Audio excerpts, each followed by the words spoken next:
போட்டு எல்லா ஊர்களுக்கும் வேகமா என்ன செஞ்சிட்டாரு, அஞ்சற்காலர் கையில அனுப்பி விட்டுட்டாரு.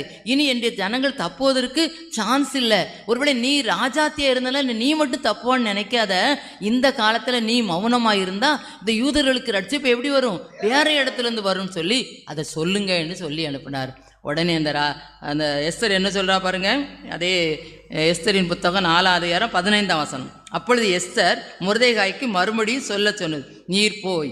உடனே எஸ்தர் பதில் சொல்றா, நீங்க மொர்தெகாயை நீங்க போய் சூசானில் இருக்கிற யூதரை எல்லாம் என்ன கூடி வர செய்து 3 நாள் அல்லும் பகலும் புசியாமலும் குடியாமலும் இருந்து எனக்காக உபவாசம் பண்ணுங்க, நானும் என் தாதிமாரும் உபவாசம் பண்ணுவோம். இவ்விதமாய் சட்டத்தை மீறி நான் என்ன செய்வேன், ராஜாவிடத்துல பிரவேசிப்பேன், நான் செத்தாலும் சாகிறேன் என்று காரியம் பாருங்க.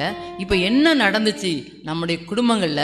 குடும்பத்துக்கு விரோதமா, தொழிலுக்கு விரோதமா, ஊழியங்களுக்கு விரோதமா, பணிகளுக்கு விரோதமா சூழ்நிலைகள் வரும் பொழுது முதலாவது என்ன பண்ணணும்னா, அந்த குடும்பத்தார், அந்த தனி நபர் என்ன செய்யணும், ஜெபிக்கணும். அதுதான் நடந்துச்சு. அந்த எஸ்தர் ஜெபித்தா, அப்படிதானே எழுதப்பட்டிருக்கு, எஸ்தர் ஜெபித்தா.